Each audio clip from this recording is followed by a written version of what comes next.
In the mid-1800s, a young woman stood at a lectern and gave a speech without notes.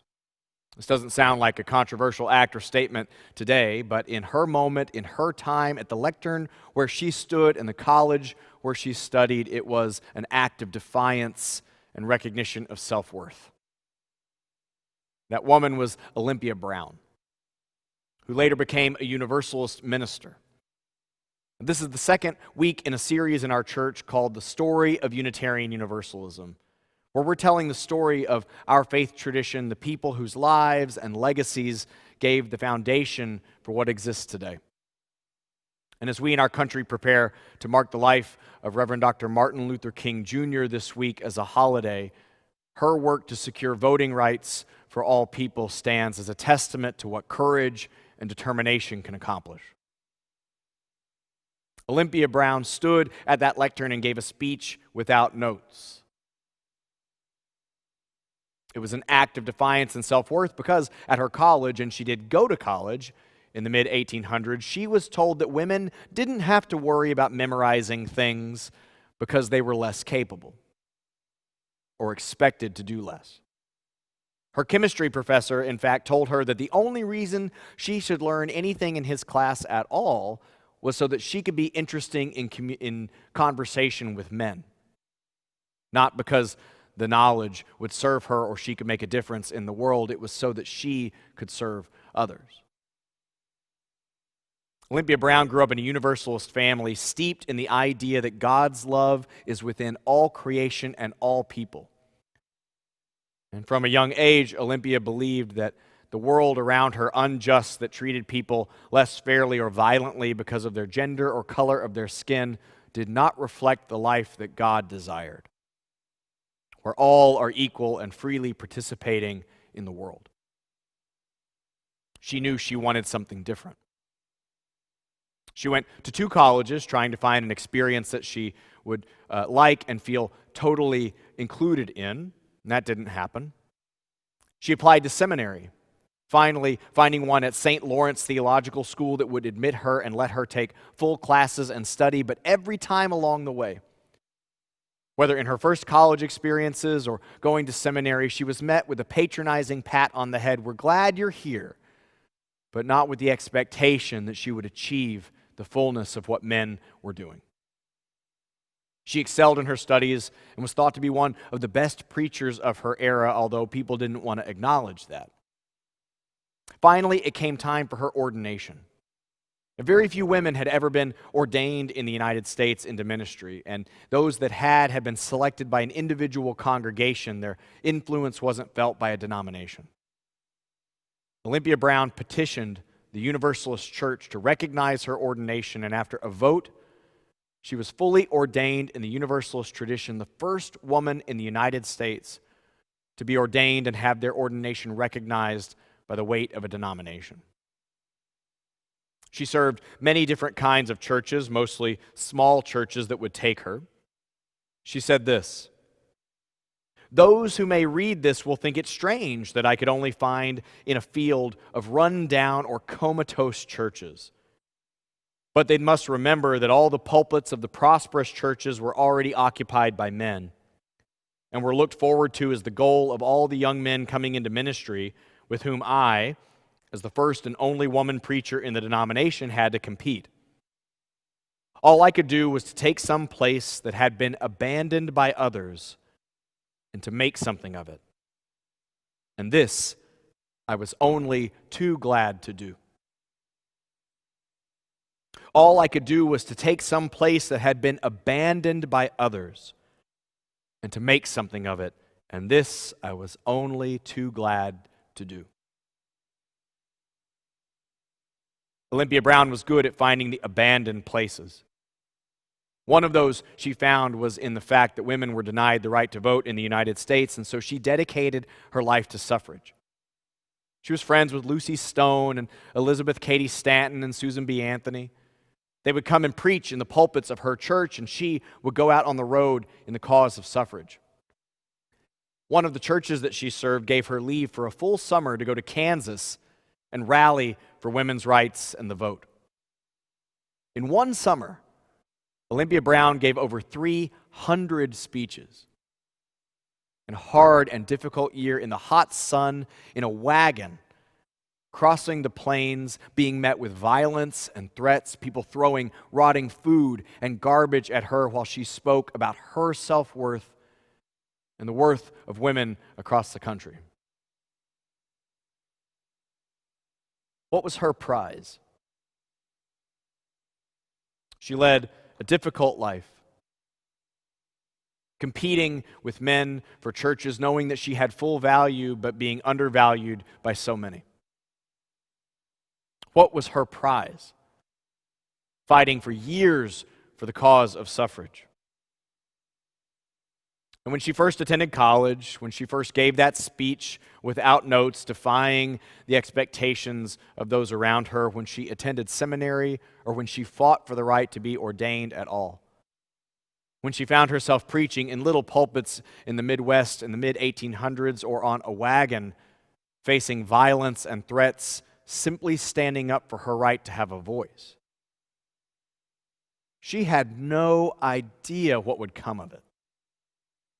Whether she would have a legacy, whether she would become ordained, whether she would find a church, whether women like her in her lifetime or after would cast a ballot. But she did, and they did. Olympia Brown spent the last 32 years of her life as an advocate for suffrage and was one of the very few original suffragists to live long enough to cast her vote in 1920. She had no idea in those beginning years whether any of the seeds she planted would bear fruit. She had no idea that her prize would be at the end of her life casting a ballot and demonstrating her rights. She had no idea. In our tradition, we often also look to a minister named Theodore Parker as inspiration, a man who never thought he would be a prophet in liberal religion at all. Far from it. Like Olympia Brown, he was born poor in a farming family, and he was born in Lexington, Massachusetts. His grandfather had been a part of the Revolution. He was one of 11 siblings. Most of his family died of tuberculosis by the time he was in his mid-20s. He was precocious and smart, had taught himself over a dozen languages to read and write.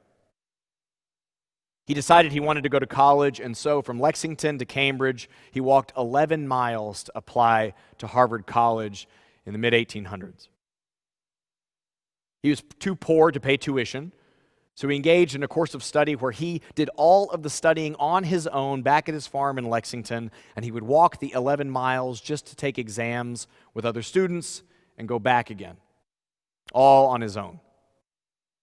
He was one of the best and brightest students there. He achieved over 3 years of college study in just 1 year, doing it on his own as a farmer with his family.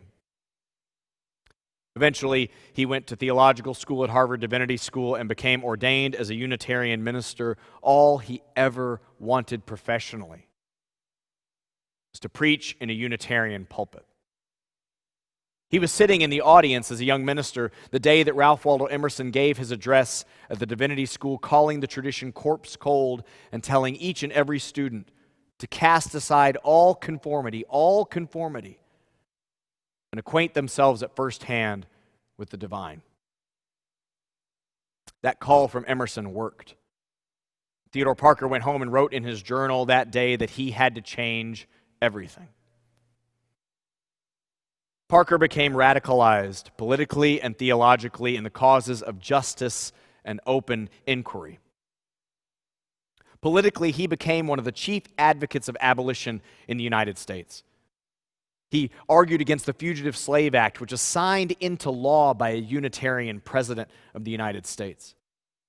He became such an advocate for the cause of abolition and the fight against the Fugitive Slave Act that he held freed and escaped slaves in his church as members, like William and Ellen Craft, and even in his home.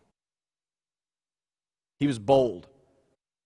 and said out loud that he would defy the unjust Fugitive Slave Act. He was said to have preached with a gun in one hand and a Bible in the other to protect the members of his congregation who were the most vulnerable.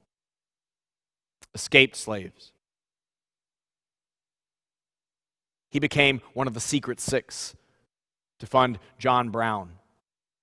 He was outspoken and bold and radical and built a big ministry. He was one of the first megachurch preachers in the United States. He would preach at a little church in Roxbury, Massachusetts in the morning, walk across town to Boston, and preach to over 2,000 people every Sunday. They had to open up the music hall because no church was big enough. And all the while, all he wanted to do and be professionally was a Unitarian minister. All he wanted in his private, personal life was love and children. He dealt every day with an unhappy marriage and a marriage that couldn't produce children.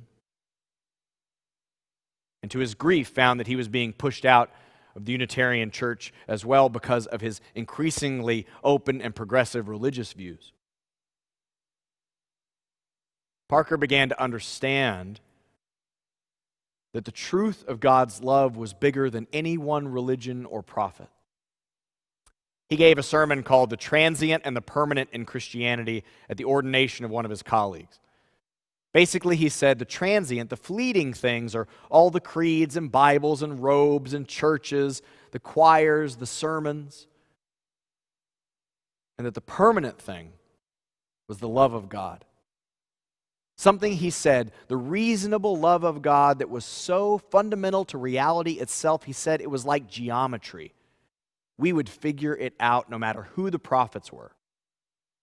In the sermon, he said that Jesus and the disciples made mistakes, that the way the scriptures were written was by human beings who also made mistakes. He even went so far as to say Christianity would have happened without Jesus, because God's love, like math, would have to be discovered by reason and experience. There can be no slavery, no subjugation of another human being, no world in which gender or race determine who gets a voice and a vote and a free and safe life when God's love is so steeped in reality that it's like math. He said in that sermon that he thought his colleagues understood this, that religion and God were bigger than Christianity. And he said it in a way that made them upset. He said this: "You may prevent freedom of speech in this pulpit if you will. You may hire servants to preach as you bid, to spare your vices and flatter your follies, to prophesy smooth things and say it is peace when there is no peace. Yet in doing so, you weaken and enthrall yourselves. Alas for the man who thinks one thing in his closet and preaches another in the pulpit. Over his study and over his pulpit should be written emptiness, and on his robes and his forehead and his right hand, deceit, deceit." For 2 years, the Unitarian ministers of Boston met to determine whether and how they could kick him out of the Unitarian ministry. They couldn't, but it took its toll. Theodore Parker was influential in ways he could never understand. You know his words. He wrote, "A government by the people, for the people, and of the people." Lincoln's speechwriter was a fan. He advocated for the causes of gender justice and equality, voting rights for all, abolition of slavery, and many more causes. He died before those words would be said by Lincoln. He died before he saw the cause of abolition come to fruition in the United States. He died before the Civil War. Of consumption, he went to Florence, Italy, to repair his health, died there, and did not see his legacy and his life known in the United States. All he ever wanted professionally was to be a Unitarian minister in a respected pulpit, and they tried to kick him out. All he ever wanted was to be a father in a happy marriage, and wasn't able to have children and didn't ever find love. He did not know the fruits of his life. He did not know his legacy. In every sermon he preached, in every act of courage he had no idea that his prize would come long after his life was over. That his words would be written on a rug in the Oval Office in the Obama administration. A century after his life, Reverend Dr. Martin Luther King Jr. would rephrase those words that he said. It was Theodore Parker who wrote, "I do not understand the moral universe, but the arc of the moral universe is long and it bends toward justice." Dr. King would pick up that sentiment and rephrase those words in his famous talk about the arc of the moral universe in his own work for civil rights a century after Parker's death. This week we pause as a holiday in our nation to honor the life of King and his legacy for civil rights, voting rights, and peace. I grew up in my generation thinking he was a universally beloved figure who worked to make the world a better place, not knowing how reviled he was in his own time. That a majority of Americans disapproved of him and his causes of peace, opposition to war, the cause for economic equality and civil and racial equality. When he died in 1968, more Americans than not disapproved of him and his work. He had a sense that he might not see the end of his life's work. And the day before he died, in his famous mountaintop sermon in Tennessee on April 3rd, 1968, he said this, "I don't know what will happen now. We've got some difficult days ahead, but it doesn't matter with me now because I've been to the mountaintop and I don't mind. Like anybody, I would love to live a long life. Longevity has its place. But I'm not concerned about that now. I just want to do God's will. And He's allowed me to go up to the mountain, and I've looked over, and I've seen the promised land. I may not get there with you, but I want you to know tonight that we as a people will get to the promised land. And I'm happy tonight. I'm not worried about anything. I'm not fearing any man. Mine eyes have seen the glory of the coming of the Lord." Now, perhaps this sentiment feels so strong to us because he died one day later. Perhaps he had a sense that his life was ending that soon, or perhaps it's just what it was like to live in the danger he did every single day, and he had made peace. But he knew that the prize he was fighting for, he was experiencing but might not fully see in his lifetime. Like Olympia Brown or Theodore Parker. I wonder what King would think of today. A brilliant and creative and courageous man with his own flaws like any other person. I wonder if he could imagine that just in the last couple of weeks in our country, there would be a siege of our capital and Confederate flags would be raised. I think he could have seen that. I wonder if he could have imagined that in that very same week, his successor, the heir to his legacy, the minister of Ebenezer Baptist Church, where he himself served, Reverend Dr. Raphael Warnock, would be voted into the U.S. Senate, one of the few black senators ever elected.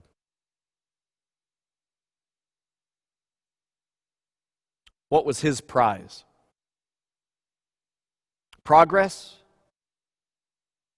and tension. The impact of King's life led to his successor, the minister of the same church he served, becoming a U.S. senator.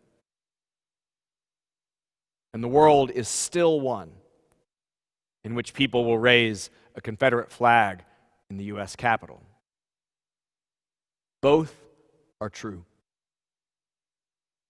The world is still one in which we have made great strides for gender equality and justice, expanded the right to vote, in racial justice, and ended so many problems, and the world is still one